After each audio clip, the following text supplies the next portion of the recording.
Hello hello बच्चों, सुन रहे हो ना? ठीक है, अब मुझे लगता है आप लोगों का ध्यान इधर है। तो बेटा देखिए, हम CBSE 2025 का ही पेपर सोल्व कर रहे थे। इसके हमने 12 MCQ सोल्व कर लिए थे और PYQ लगाना बहुत ज़रूरी है। अगर आपको बोर्ड के जो किस तरह के क्वेश्चन बोर्ड पूछता है उन्हें समझना है तो PYQ को करना बहुत ज़रूरी है। PYQ अगर आप कर लेते हो तो बोर्ड का पेपर आपको आसान लगेगा, अदरवाइज़ आपको मुश्किल लगने वाला है। इतना मैं आपको बता दूं कि लगभग 20 से 25 नंबर का आपका वही पार्ट आएगा जो NCERT में दे रखा है। अगर आप मान लो NCERT के आप इन टेक्स्ट न्यूमेरिकल या चैप्टर एंड न्यूमेरिकल भी सोल्व नहीं करते, केवल NCERT में जो कॉन्सेप्ट दिए, डेरिवेशंस दिए हैं, कॉन्सेप्ट जो थ्योरी पार्ट है, ठीक है, और डेरिवेशंस को आप अच्छे से कर लेते हो। हर डेरिवेशन जो फॉर्मूला आया और उसके ऊपर जो कॉन्सेप्ट एक्सप्लेन किया, उसके ऊपर जो कॉन्सेप्चुअल क्वेश्चन बनते हैं उनको आप कर लेते हो। मेमोरी बेस्ड पार्ट को आप कर लेते हो तो भी आप 20 से 25 नंबर ले सकते हो खुद। तो हर बच्चा एक भी न्यूमेरिकल ना करे तो भी वो 20 से 25 नंबर तो ले सकता है। हाँ, अब अगर वो हर फॉर्मूले पे बिल्कुल 3 या 4 टाइप के न्यूमेरिकल कर लेता है, एक ही फॉर्मूले के ऊपर 3-4 टाइप के जो बनते हैं, तो वो बच्चा भी 35 या 40 के आसपास पहुंच सकता है। तो बेटा आप लोगों को मेहनत करनी पड़ेगी अगर आप चाहते हो कि आप खुद अच्छा स्कोर ले सको, किसी दूसरे पर आप डिपेंड ना रहे, ठीक है। तो उसके लिए आपको तो मेहनत करनी पड़ेगी। और ये अगर आप अभी भी अगर मान लो इस तरह से कर लेते हो और साथ में मेरी जो ये वीडियो है इनको आप अटेंड करते हो, तो इससे भी आपको बहुत कुछ सीखने को मिलेगा, बहुत से कॉन्सेप्ट आपके क्लियर हो जाएंगे। तो चलो इसी सीरीज़ को आगे बढ़ाते हैं। और इसमें हमने 12 MCQ कर लिए थे। उसके बाद जो केस स्टडी क्वेश्चन है 29 और 30, उसमें भी आपके मल्टीपल चॉइस क्वेश्चन है। जो 2025 का जो पेपर है उसमें 2026 का जो भी आपका आने वाला है उसमें बेटा आपका एक में तो मल्टीपल चॉइस क्वेश्चंस मिलने वाले एक केस स्टडी में, और जो दूसरा केस स्टडी है उसमें आपको मल्टीपल चॉइस क्वेश्चन नहीं मिलेंगे, ठीक है। उसमें शॉर्ट आंसर या वेरी शॉर्ट आंसर क्वेश्चन होंगे। तो MCQ तो नहीं छोड़ने आपको, ये तो ज़रूर करने हैं। देखिए सेक्शन D है हमारा, केस स्टडी बेस्ड क्वेश्चंस है इसमें। तो कंपाउंड माइक्रोस्कोप की यहाँ पे बात चल रही है, तो यहाँ पर हमारा कंपाउंड माइक्रोस्कोप और सिंपल माइक्रोस्कोप का भी कुछ कॉन्सेप्ट क्लियर हो जाएगा।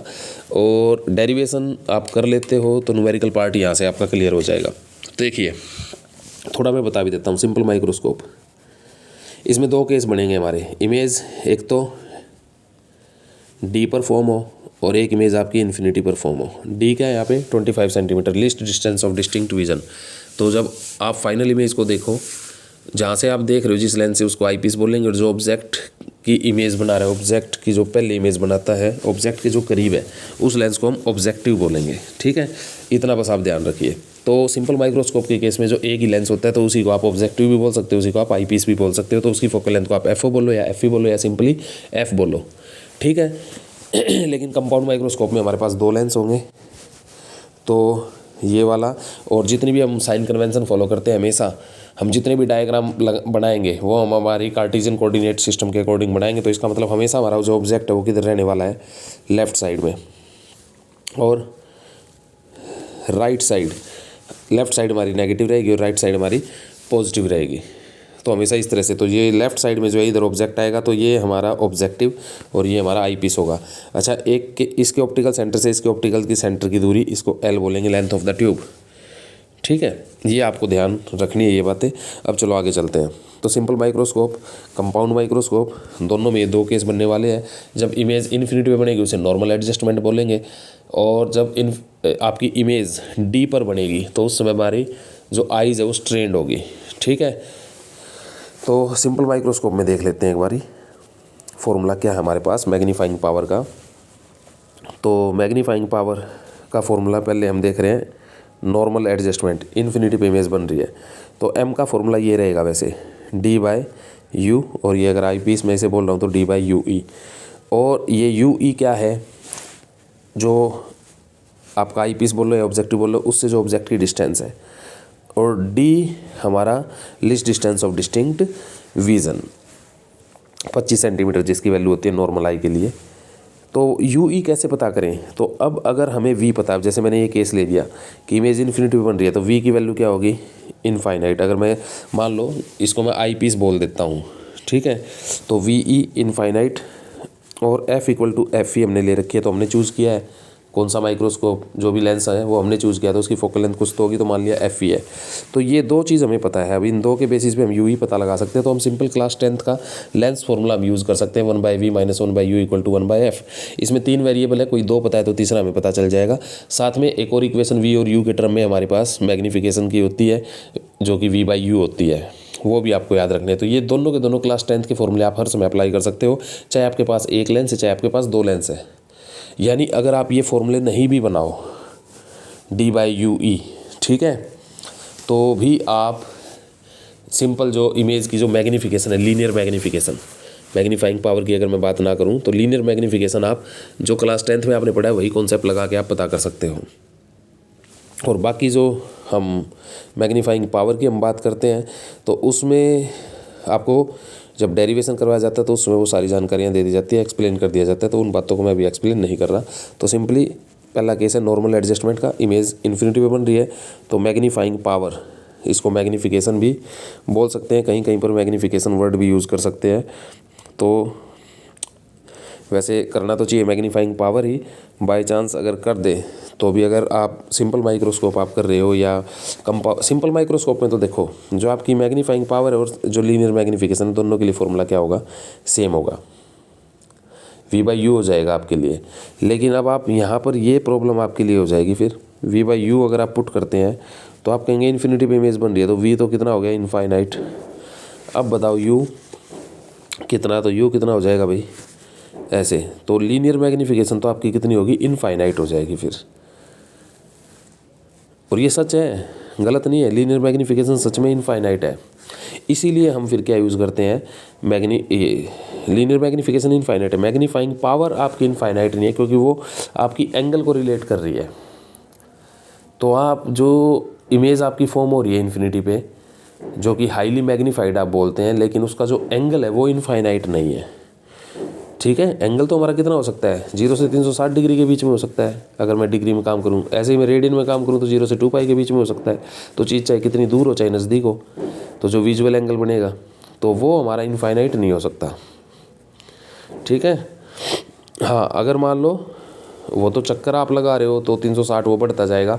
अदरवाइज़ कोई एक पर्टिकुलर टाइम पर आप देख रहे हो, पर्टिकुलर लाइन के साथ आप एंगल देख रहे हो, तो उसकी वैल्यू जो मिलने वाली हो 0 से 360 या 0 से 2π के बीच में ही मिलने वाली है। तो इसीलिए मैं कह रहा हूँ कि अगर यहाँ पर बात करेंगे ये कि माइक्रोस्कोप्स के केस में तो मैग्नीफाइंग पावर की बात करेंगे, ना कि मैग्नीफिकेशन की, ठीक है। तो मिलना तो यही वर्ड चाहिए, बाई चांस गलती से लगा दे तो कुछ नहीं कह सकते। तो देखेंगे आगे इन्होंने क्या दिया हुआ है।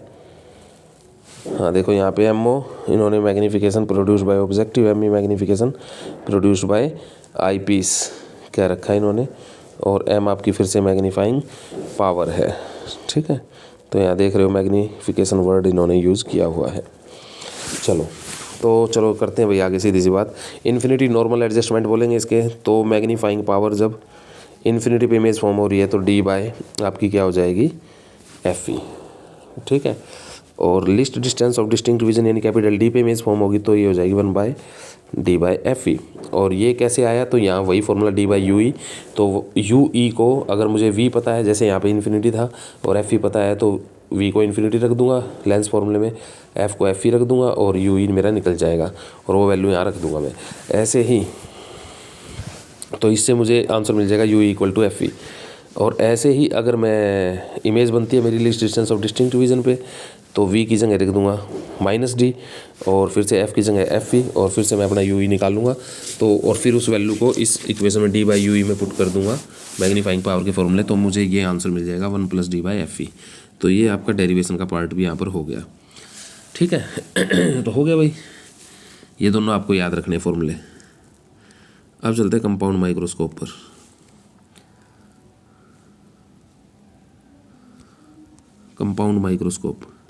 कंपाउंड माइक्रोस्कोप की मैग्नीफाइंग पावर जो है वो डिफाइन किया इन्होंने MO ME दोनों की प्रोडक्ट, ठीक है। MO आपकी VO/UO और ME हमने अभी देखा D/UE।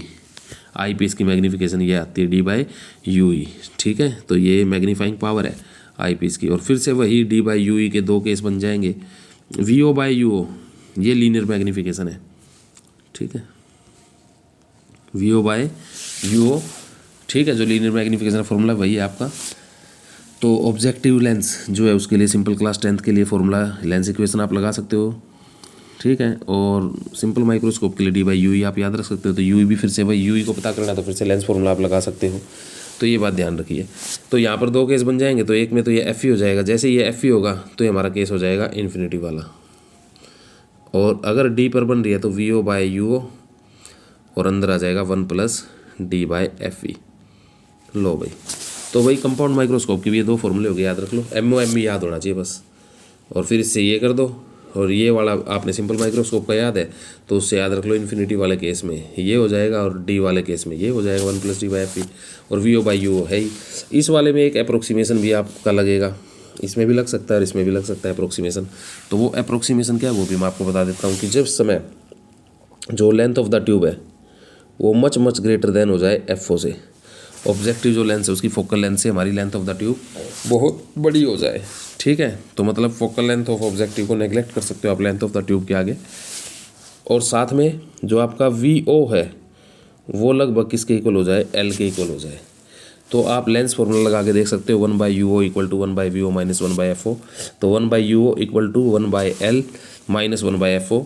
और अब आपको पता है L FO से बहुत बड़ा है तो 1/L 1/FO से बहुत छोटा हो जाएगा। तो जिसके लिए आप 1/L को लगभग 0 मान सकते हो। तो यहाँ से 1/UO = -1/FO, तो UO = -FO आ जाएगा। या मोड की बात करें तो UO = FO आ जाएगा। तो जैसे ये कंडीशन होती है तो UO की वैल्यू, ठीक है, लगभग अप्रोक्सीमेशन में फिर से किसके इक्वल आ जाती है, FO के इक्वल आ जाती है। तो भैया यहाँ पर अब इस फॉर्मूले में VO की जगह L रख सकते हैं। अलग कलर अगर हमारे पास हम यूज़ करें, VO की जगह आप L रख सकते हैं यहाँ पर L, और UO की जगह FO रख सकते हैं। ऐसे यहाँ पर भी L और यहाँ पर FO, ऐसे आप सोचिए। तो ये अप्रोक्सीमेशन है, ठीक है। तो जिस समय ये कंडीशन होगी उस दौरान ये फॉर्मूला यूज़ किया जा सकता है। अदरवाइज़ तो आपको VO/UO और D/FE यूज़ करना पड़ेगा। VO/UO और इंटू में 1 + D/FE। तो ये एक्चुअल है, एग्जैक्ट फॉर्मूला है, ठीक है। तो इतनी जानकारी आपको होनी चाहिए। ऐसे ही टेलीस्कोप की बात करें तो उसमें भी हमारे पास फॉर्मूला है कि ये शायद FO/FE, ठीक है। सिंपल टेलीस्कोप की अगर हम बात करें तो जब इन्फिनिटी पे बनती है तो FO/FE मैग्नीफिकेशन, और D पर बनती है तो FO/FE × 1 + FE/D। इस तरह का कुछ फॉर्मूला है हमारे पास, ठीक है। तो ये आप याद रखिए। चलो अब करते हैं क्वेश्चन, स्टार्ट करते हैं। तो ये आपका कॉन्सेप्ट क्लियर हुआ होगा यहाँ से। अब देखिए पहला क्वेश्चन की अगर हम बात करें तो compound microscope consist of objective lens और फोकल लेंथ FO। ऑब्जेक्टिव की फोकल लेंथ दे दी, अब दिमाग में चल रहा है तो वर्ड को सिंबल में बदलो, वर्ड टू सिंबल, ठीक है। तो वर्ड फॉर्मेट को सिंबॉलिक फॉर्मेट में कन्वर्ट करना है हमें, और फॉर्मूले हमारे पास है ही। तो हमें क्या दे दिया, और यार ठीक है, हमें क्या दे दिया, FO दे दिया, FO गिवन है। अच्छा, उसके बाद eyepiece focal length FE given है, FO FE हमें दोनों पता है, दोनों लेंस का FO और FE पता है। तो अगर मान लो VO पता है तो UE पता चल जाएगा, UE पता है तो VO पता चल जाएगा। ऐसे इसलिए FE वाले केस में अगर UE या VE पता है कोई एक, तो दूसरा लेंस फॉर्मूला लगा के हम पता कर लेंगे। ये दिमाग में चलना चाहिए कि लेंस फॉर्मूला हर समय अप्लाई किया जा सकता है। दोनों के बीच की डिस्टेंस भी पता है तो लेंथ ऑफ द ट्यूब भी पता है। तो how far should an object be placed from the objective so that final image formed at infinity. लो भाई, final image formed at infinity मतलब VE, फाइनल इमेज हमेशा आई पीस के कारण इन्फिनिटी पे बनेगी। तो बताइए UO ऑब्जेक्टिव से कितनी दूर रखा हुआ है, यही पूछा ना। How far should an object be placed from the objective so that final image formed eight. तो ऐसे ये देखो सिंबल में कन्वर्ट कर दिया, मुझे ये गिवन है, मैंने वैल्यूज़ नहीं लिखी, ये भी गिवन है, ठीक है। लेंथ ऑफ द ट्यूब भी गिवन है, ठीक है। ये तो मुझसे ये पूछा जा रहा है। तो क्या अब मेरे पास कोई तरीका है UO को पता करने का? तो हाँ भाई बिल्कुल, FO आपको पता रहा भैया, ठीक है। FO आपको पता है, FE आपको पता है, VE आपको पता है। तो FE और VE पता है तो आपको UE भी पता लग गया। ऐसे मैंने कहा ना, किसी भी एक लेंस, दो लेंस है, दोनों लेंस के बारे में 3 बातें हैं, VUF, ठीक है। तो VUF में से कोई 2 पता है तो तीसरी पता चल जाएगी। तो FE और VE पता है तो मुझे UE पता चल गया, ठीक है। UE पता चल गया मतलब आई पीस से मुझे इमेज की जो रियल इमेज बन रही है ऑब्जेक्टिव के कारण, ठीक है। ऑब्जेक्टिव ने जो अपनी इमेज बनाई वो आई पीस के लिए ऑब्जेक्ट का काम करेगी। तो ऑब्जेक्टिव की इमेज आई पीस के लिए खुद अपने आप में एक ऑब्जेक्ट का काम करेगी। तो यू ई आपको पता है और हमें पता है एल क्या होता है, तो एल होगा V O plus U E. ये मोड है वी ओ, वैसे तो ये कोऑर्डिनेट्स होते हैं, वी यू एफ कोऑर्डिनेट्स है, ठीक है। अगर हम ऑप्टिकल सेंटर पे खड़े हैं तो left side negative right side positive, pole पे खड़े हैं तो लेफ्ट नेगेटिव राइट पॉजिटिव हमेशा। तो ये याद रखिए। मिरर्स है तो उसमें रिफ्लेक्शन होता है, लेफ्ट साइड से आने वाली रेज लेफ्ट में ही मुड़ जाती है। लेंसेज है तो लेफ्ट से आने वाली राइट में चली जाती है, ठीक है। कनकेव मिरर हो चाहे कनकेव लेंस, दोनों की focal length negative. Convex mirror हो चाहे कन्वेक्स लेंस, दोनों की फोकल लेंथ पॉजिटिव। तो कनकेव की नेगेटिव, कन्वेक्स की पॉजिटिव। आगे चाहे लेंस वर्ड यूज़ करो चाहे मिरर, कनकेव नाम के लिए नेगेटिव, कन्वेक्स नाम के लिए पॉजिटिव। तो ये सारी बातें आपको दिमाग में पता होनी चाहिए। तो एल, तो ये हो गया भाई, एल दे रखा है, यू ई पता चल गया तो वी ओ पता चल गया। एफ ओ दे रखा है, वी ओ पता चल गया तो यू ओ पता चल गया। आ गया समझ में।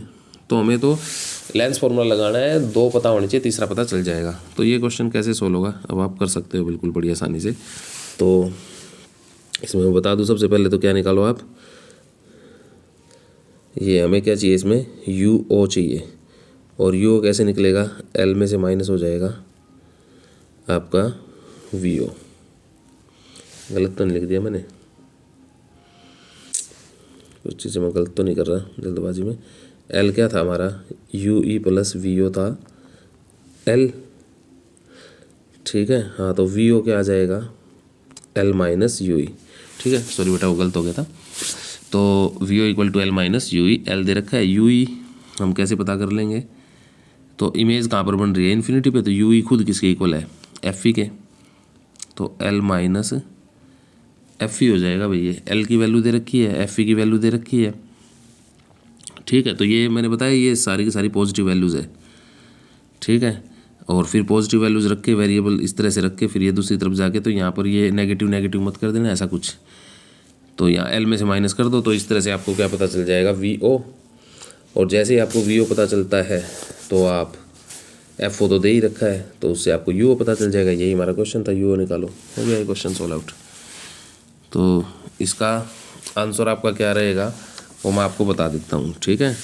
तो फाइनली आपको आंसर मिलने वाला है 2.59 सेंटीमीटर। यू ओ आपका इतना रहेगा। और वी ओ निकालोगे तो एल माइनस यू ई करा था, यू ई एफ ई के इक्वल है, तो एल माइनस एफ ई करोगे तो 15 में से 6.25 सब्ट्रैक्ट करोगे तो 8.75 आ जाएगा। तो इस तरह से वी ओ आ गया। एफ ओ आपका दे ही रखा है इन्होंने 2 सेंटीमीटर, तो V O 8.75, F O 2 centimetre. Values formula लगाओ, V O minus U equal to F ओ।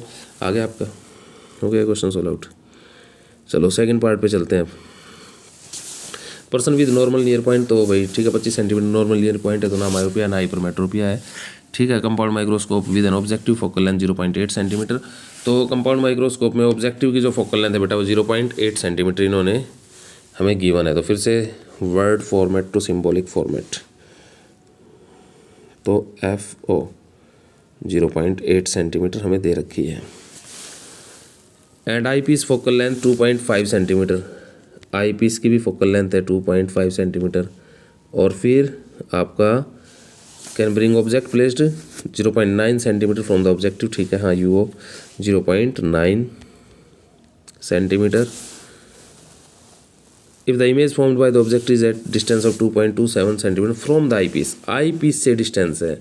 तो कई बार जब आप पेपर में नर्वस होने की जरूरत नहीं है, पेपर पढ़ोगे तो आराम से रिलैक्स होकर पढ़ना है। कई बार आप ये ऑब्जेक्टिव इज एट डिस्टेंस 2.27, तो आप ये मत सोच जाना कि ये आपका वी ओ है, ठीक है। If the image formed by the object is at distance of 2.27 centimetre from the eyepiece, eyepiece से इतनी डिस्टेंस है, तो आई पीस से इतनी डिस्टेंस है इमेज की, तो इसका मतलब यू ई दे रखा है, ये आपका यू ई है। और लेंथ ऑफ द ट्यूब अगर आपको पता है, इसमें पूछा गया वैसे सेपरेशन, तो लेंथ ऑफ द ट्यूब पता करनी है। और लेंथ ऑफ द ट्यूब क्या होती है, V O plus U E. तो भैया यू ई तो दे रखा है, वी ओ कहाँ से निकलेगा, वी ओ फिर से लेंस फॉर्मूला लगाओ ऑब्जेक्टिव के ऊपर। ऑब्जेक्टिव जैसे ही लेंस फॉर्मूला लगाएंगे 1/वी O minus U equal to F ओ, तो यहाँ से 1/वी ओ आपको निकल जाएगा। क्यों, एफ ओ भी आपको पता है और आपको यू ओ भी पता है। देखो एफ ओ भी पता है, 2 वेरिएबल पता है ओ वाले, तीसरा आप पता चल जाएगा लेंस फॉर्मूले से, तो वी ओ मिल जाएगा। और यहाँ से जो आपका वी ओ जब आप सोल्व करोगे फॉर्मूला लगा के तो आपको आंसर मिलेगा 7.2 सेंटीमीटर। और फिर लेंथ ऑफ द ट्यूब क्या होती है, U E plus V O. U O तो दे ही रखा है 2.27, जो ऑब्जेक्टिव ने जो इमेज बनाई है उसकी आई पीस से डिस्टेंस आपकी आई पीस से ऑब्जेक्ट डिस्टेंस बोली जाती है, वो यूई होती है। तो यूई भी मिल गया, ठीक है, वीओ भी मिल गया, यूई 2.27 तो ये मोड होता है, और वीओ आपका 7.2, तो आंसर आपका आ गया ये 9.47 सेंटीमीटर, सी ऑप्शन करेक्ट हो गया। ठीक है, चलो भाई ये क्वेश्चन भी आपका हो गया।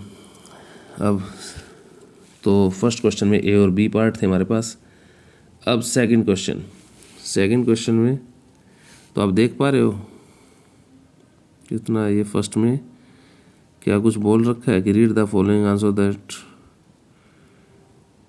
पहले वाला फर्स्ट का एक नंबर का है, ठीक है भाई। बी पार्ट भी एक नंबर दे रखा है, सेकंड फिर एक 2 3 4 ऐसे तो 5 नंबर का हो गया। चलो ठीक है, आगे देखते हैं। ये second, a compound microscope consist of an objective focal length 2 centimetre. Objective की जो फोकल लेंथ है वो 2 सेंटीमीटर है, and eyepiece of focal length 10 centimetre. फिर से भैया हमें क्या दे दिया है, F4 दे दिया। The eyepiece is kept 20 centimetre away from the objective. Eyepiece को ऑब्जेक्टिव से 20 centimetre, the eyepiece is kept 20 centimetre away from the objective. Length of the tube दे दी, लेंथ ऑफ द ट्यूब दे दी ना 20 centimetre away from the objective. Find the magnifying power of the microscope. Magnifying power बतानी है compound microscope की। The final image formed at infinity, तो कौन सा फॉर्मूला लगेगा, जनरल जो एक्यूरेट फॉर्मूला था वो था वीओ बाय यूओ और डी बाय आपका फॉर्मूला था इसमें, जहाँ तक मुझे याद आ रहा है एफ वी। हाँ, क्योंकि ये एफ ओ बन जाता था, ये एफ वी, तो ऊपर एल डी नीचे F O by F V, तो ये था भाई। ठीक है, अब कुछ बच्चे इसमें कर सकते हैं ये वाली गलती, एल डी अपॉन में यू ओ को कर देंगे एफ ओ और एफ ई, और अगर ये लगाते हैं तो एल कितना है 20, डी कितना है 25, एफ ओ कितना आपका इस क्वेश्चन के अंदर अगर हम बात करें तो objective of focal length 2 centimetre, और एफ ई आपका कितना है भैया, eyepiece of focal length 10 centimetre. ठीक है, तो नीचे 20 हो गया, ये 20 से कट गया, आंसर आ गया 25। ऑप्शंस में है ही नहीं 25, दे देते तो कुछ बच्चे तो इसी को लगाए आएंगे, लेकिन फिर भी ये गलत होता। क्यों गलत होता तो देखिए ध्यान से। अब मैं इसमें अगर बात करूं, एल दे रखा है मैं, तो एल होता है V O plus U E, ठीक है, और इन्फिनिटी पे इमेज बन रही है तो यू ई एफ ई के इक्वल हो जाएगा। तो वी ओ कैसे निकलेगा, तो वी ओ निकलेगा एल माइनस एफ ई। तो पहले ये देखो क्या वी ओ एल के करीब है या एल एफ ओ से। ए compound micro consist of objective focal length 2 centimetre, objective की फोकल लेंथ है 2 सेंटीमीटर, और यहाँ से आप ये भी देखिए कि ऑब्जेक्टिव की फोकल लेंथ छोटी होती है कंपाउंड माइक्रोस्कोप में, और आई पीस की फोकल लेंथ बड़ी होती है। ठीक है, जितने भी क्वेश्चन आप देख पा रहे हो उन सभी के अंदर आपको ये देखने को मिल रहा होगा। अगर आप बी पार्ट में भी देखेंगे तो objective of focal length 0.8 centimetre and eyepiece of focal length 2.5 centimetre.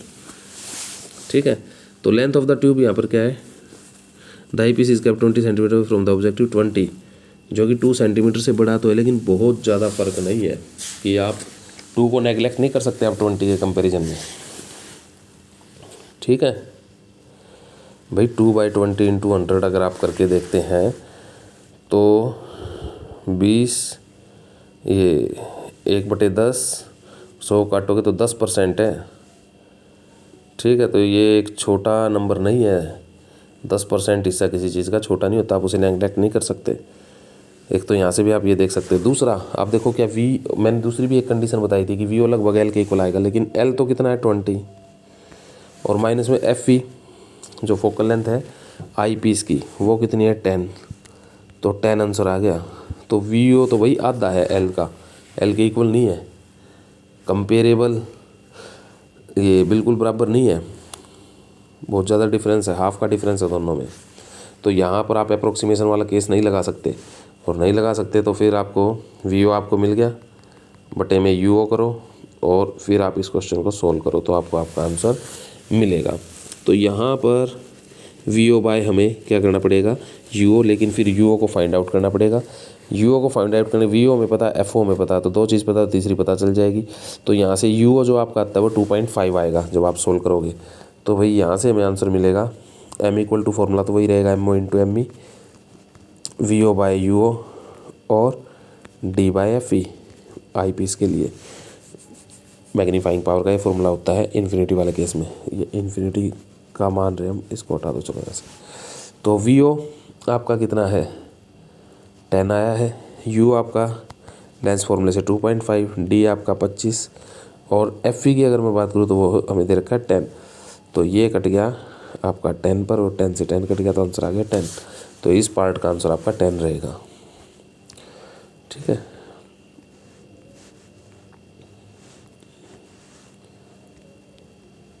ये 10। आगे चलते हैं। Intermediate image formed in compound microscope is, intermediate image final image की बात नहीं कर रहा है ये। तो अब कंपाउंड माइक्रोस्कोप में पहली इमेज ऑब्जेक्टिव बनाता है, दूसरी आईपीस बनाता है। तो जो पहली इमेज जो बनी ऑब्जेक्टिव कारण वो इंटरमीडिएट है, तो वो हमेशा रियल इन्वर्टेड एंड मैग्नीफाइड होती है, क्योंकि ऑब्जेक्टिव वाले केस में हमेशा जो ऑब्जेक्ट है वो ऑब्जेक्टिव की जो फोकल लेंथ एफ ओ है उसका जो यू ओ है वो एफ ओ से तो बड़ा होता है और 2FO से छोटा होता है, इसके बीच में होता है दोनों के। और जब ये कंडीशन होती है तो हमेशा रियल इमेज मैग्नीफाइड बनती है। ठीक है, लेंस के केस में यहाँ अगर लेंस है, ये हमारा अगर लेंस है ऑब्जेक्टिव और ये इसका FO है और ये मेरा ऑब्जेक्ट, तो इसकी इमेज 2F से पीछे बनेगी, बियॉन्ड 2F। 2F पर तो इक्वल बनती है, तो 2F से बाई कॉन्वेक्स की बात चल रही है यहाँ पर। ठीक है, तो ए ऑप्शन इसका करेक्ट हो जाएगा तीसरे क्वेश्चन का। फोर्थ में अगर बात करें तो focal length of objective eyepiece दे दिया FOFE, कौन सी स्टेटमेंट करेक्ट है नॉर्मल एडजस्टमेंट में। तो नॉर्मल एडजस्टमेंट में इमेज कहाँ बनेगी, इन्फिनिटी पे। तो इसका मतलब जो फाइनल इमेज ऑब्जेक्टिव की बननी चाहिए वो फोकल प्लेन में बननी चाहिए आई पीस के। ठीक है, यानी FE पर बननी चाहिए या FE से जो पास होने वाला फोकल प्लेन है उस पर कहीं बननी चाहिए, तो इन्फिनिटी पे बनेगी। तो ऐसा कब होगा, तो हमें पता है, तो हमें तो रियल इमेज चाहिए। ठीक है भाई, और साथ में मैग्नीफाइड भी चाहिए। तो object is at a distance less than FO from the objective. Objective से अगर FO, ये मोड के रूप में बात हो रही है, FO की जो वैल्यू है उससे अगर ऑब्जेक्ट की डिस्टेंस कम आएगी, डिस्टेंस बोल रहे हैं ना, ऑब्जेक्ट डिस्टेंस कम आएगी तो भैया वर्चुअल बन जाएगी उस केस में। तो फोकल प्लेन पे इमेज बनी ही नहीं। The object is at a distance more than FO and less than 2FO। हाँ, ये वाला ठीक है, ये भी यू जो आपका FO से बड़ा होगा 2FO से छोटा होगा, इसके बीच में कहीं रखो। Intermediate image is formed eight a distance slightly more than FE से अगर ज़्यादा पे बन गई तो यहाँ पर ये वाली गड़बड़ होगी कंडीशन। FE से अगर फोकल प्लेन में नहीं बनी तो इन्फिनिटी पे, तो नॉर्मल एडजस्टमेंट वाला केस नहीं हो पाएगा, तो C भी गलत हो गया। D the intermediate image is formed at 2FE from the eyepiece. और अगर आई पीस के 2FE पर इमेज बन गई तो फिर से वो नॉर्मल एडजस्टमेंट वाला केस नहीं हो पाएगा। ठीक है, तो जिसके कारण बी ऑप्शन इसका करेक्ट है। आगे चलते हैं। Which of the following statements is not true. यहाँ पर PN जंक्शन दिखाई दे रहा है आप लोगों को। ठीक है, बैंड थ्योरी ऑफ सॉलिड्स की बात की गई है, तो इनमें से कौन सी स्टेटमेंट ट्रू नहीं है। Resistance of intrinsic semiconductor decrease with increasing temperature. जैसे ही बढ़ता है तो कोई भी सेमीकंडक्टर है उसका रेजिस्टेंस घटता है, तो ये ए ऑप्शन तो ठीक है। इन्होंने हमसे पूछा जो ठीक नहीं है। Doping pure silicon with trivalent से अगर हम इम्प्योरिटी ऐड करते हैं तो P टाइप सेमीकंडक्टर बनते हैं।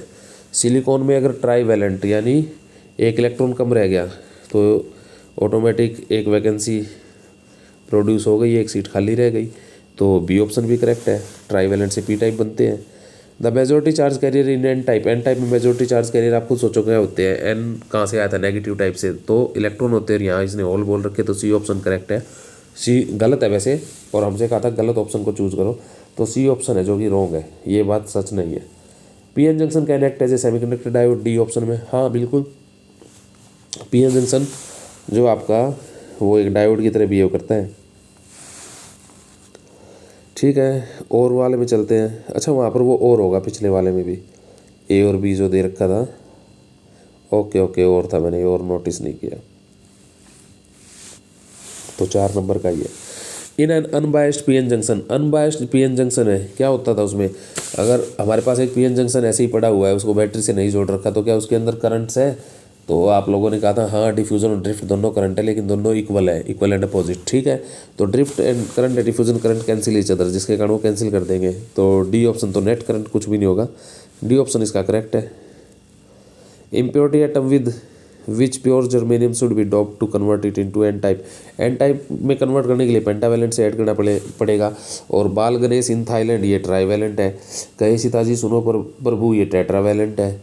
और आपका अगला कौन सा था, बाल गणेश इन कहे सीताजी, और भैया नाना पाटेकर ऐश्वर्या सब बीमार, ठीक है, पता नहीं सब फरार, ऐसा कुछ था। तो ये नाना पाटेकर वाला, ठीक है, तो इसमें फॉस्फोरस आता है। तो the impurity atom with pure germanium should be doped to N type में कन्वर्ट करना है तो फॉस्फोरस ऐड करना पड़ेगा भैया। सेकंड क्वेश्चन का ये आंसर हो जाएगा आपका फॉस्फोरस। आगे एनर्जी बैंड गैप 0 केल्विन पे बात चल रही है जर्मेनियम में, तो 0.72 इलेक्ट्रॉन वोल्ट होता है। ए ऑप्शन करेक्ट है इसका, ठीक है। तो बता देता हूँ एक बार सभी का, इसका सी, इसका डी, इसका बी, इसका ए। और अगर यहाँ जर्मेनियम की बजाय सिलिकॉन होता तो आंसर हो जाता 1.1 इलेक्ट्रॉन वोल्ट, ठीक है। PN junction diode under reverse bias the barrier right. अरे भाई बाइसिंग भी सीख लेते हैं यहाँ पर। ये हमारे पास पी टाइप एन टाइप, ठीक है, यहाँ नेगेटिव होता है यहाँ पॉजिटिव। तो ये कुछ ऐसे आप यहाँ से अगर मैं दिखाऊं, कुछ ऐसे ऐसे और ऐसे चलता है, ठीक है। तो ये लो पोटेंशियल रीजन है और ये हाई पोटेंशियल रीजन है, तो ये लो और ये हाई, ठीक है। तो इसको हाई से जोड़ दो, इसको लो से जोड़ दो, तो ये हाइट नीचे आ जाएगी, ये हाइट ऊपर चली जाएगी, तो ये बैरियर हाइट घट जाएगी। पी और एन के बीच में जो पोटेंशियल बैरियर है, हाइट है या पोटेंशियल डिफरेंस है पी और एन में, उसी को पोटेंशियल बैरियर हाइट बोल रहे हैं।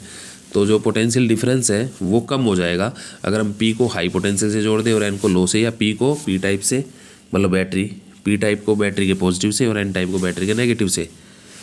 तो पी टाइप था तो लो और एन टाइप था हाई, तो हाई और लो में ज़्यादा पोटेंशियल का डिफरेंस है। लेकिन आपने इसको हाई कर दिया, थोड़ा ऊपर उठा दिया, इसको थोड़ा नीचे ले आए, तो अब वो डिफरेंस कम हो गया, तो बैरियर हाइट कम होगी। और बैरियर हाइट जो डिप्लीशन विड्थ है उसकी वो प्रोपोर्शनल होती है बैरियर हाइट के, या बैरियर हाइट प्रोपोर्शनल होती है डिप्लीशन विड्थ के, ऐसा भी बोल सकते हो आप। तो जिसके कारण बैरियर हाइट कम हो गई तो डिप्लीशन विड्थ भी कम होगी। रिवर्स बाइसिंग में क्या होता है, यहाँ लो को लो से जोड़ दिया, हाई को हाई से जोड़ दिया, तो ये और भी लो हो गया, ये और भी हाई हो गया। अब इनको जोड़ो तो ये बैरियर हाइट, इन दोनों में जो पोटेंशियल डिफरेंस है वो हाइट बहुत ज़्यादा हो गई, तो ऑटोमेटिक डिप्लीशन विड्थ भी ज़्यादा हो गई। तो इन्हें PN junction diode under reverse bias the barrier height increases. Reverse bias है ना, तो इंक्रीज वाला उठाओ पहले। तो ए ऑप्शन बी ऑप्शन गलत हो गया, barrier height reduce, barrier height reduce, A और बी गलत। सी इंक्रीज है, डी भी इंक्रीज है, लेकिन बैरियर हाइट इंक्रीज होगी साथ में डिप्लीशन विड्थ भी इंक्रीज होगी, तो दोनों इंक्रीज वाले उठाओ। तो आप कौन सा ऑप्शन सही लग रहा है आपको, सी, सी करेक्ट है इसका, फोर्थ का हो गया। बताओ अगर आपको कॉन्सेप्ट्स क्लियर है, अंडरस्टैंडिंग है, तो देखो एक भी क्वेश्चन का आपका आंसर गलत नहीं आएगा। समझ जो मैंने समझाया, देखो अभी भी थोड़ी देर पहले जो मैंने एक्सप्लेन किया, जिस भी टॉपिक के बारे में बता रहा हूँ, मान लो कंपाउंड माइक्रोस्कोप, सिंपल माइक्रोस्कोप के जो फॉर्मूले बताए, और आपको क्लास 10th तक का भी अगर लेंस फार्मूला क्लियर है तो भी आप क्लास 12th के क्वेश्चन कर पा रहे हैं। तो फिजिक्स मुश्किल नहीं है, फिजिक्स एक बहुत ही आसान सब्जेक्ट है, बस इसे मुश्किल बनाते इसके क्वेश्चन। फिजिक्स मुश्किल नहीं है, इसके क्वेश्चन मुश्किल है, इसकी स्टेटमेंट बड़ी बड़ी है, समझ पाना।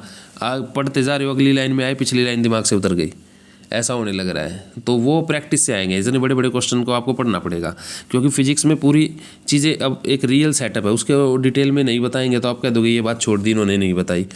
तो एक रियल सेटअप के बारे में पूरा एक्सप्लेन करते हैं, फिर आपसे पूछते हैं। अब जैसे कंपाउंड माइक्रोस्कोप है, तो कैसे छोटा क्वेश्चन बन जाएगा भैया, हमें ऑब्जेक्टिव की भी बात करनी पड़ेगी, हमें आई पीस की भी, हमें उसकी फोकल लेंथ की भी बात करनी पड़ेगी, हमें लेंथ ऑफ द ट्यूब की भी बात करनी पड़ेगी। तो सेटअप में जितनी चीज़ें उनके बारे में बात करनी पड़ेगी ना, उनके बारे में बताना पड़ेगा। और फिर आपको तो फिजिक्स के अंदर आपका लॉजिक भी लगेगा, ठीक है, और फॉर्मूला भी यूज़ होगा, कैलकुलेशन भी होगी। तो फिजिक्स में तो सारी ही चीज़ें होगी, जो मैथ में होती है वो तो होगी ही होगी, उसके अलावा भी आपकी इमेजिनेशन भी होगी। मैथ में चलो इमेजिनेशन तो नहीं है, आपको रियल वर्ल्ड में तो अप्लाई नहीं करना, आपको x⁻² का इंटीग्रेशन करना है, तो आपको कुछ सोचना नहीं है, डिफ्रेंशिएशन करना है, आपको कहीं और रिलेट नहीं करना उसको।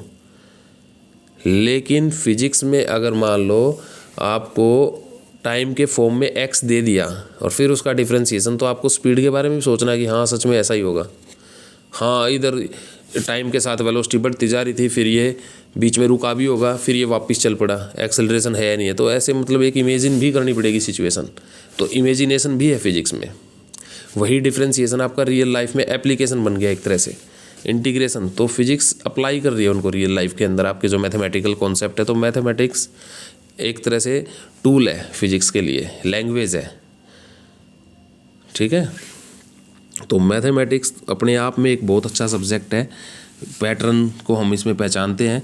तो हर चीज़ में पैटर्न है, तो मतलब फिजिक्स भी मैथ का ही आप एक तरह से, दोनों मतलब एक दूसरे से जुड़े हुए हैं, बिल्कुल इंटीमेट रिलेशन है इन सब के बीच में, दोनों के बीच में, अलग नहीं है ये फिजिक्स। मतलब अगर हम मैथ के टर्म में बात करें तो जितने फिजिक्स में होने वाले फिनोमिना है उनको हम पैटर्न के तौर पे मान सकते हैं कि ये पैटर्न है जो हमें नेचर के अंदर नज़र आ रहे हैं। ऐसे पैटर्न होते हैं, बॉल को ऊपर फेंका, ऐसे गई फिर नीचे आई, ठीक है, तो ये पैटर्न है। ऐसे आप बोल के इन्हीं फिनोमिनाज को हम मैथ में फिजिक्स के फिनोमिना को हम मैथ में पैटर्न के तौर पर ट्रीट कर सकते हैं। हाँ, उनके पीछे फिजिक्स ऐसा हुआ क्यों, उस क्यों का जवाब आपकी फिजिक्स दे रही है। क्लियर? Okay, thank you.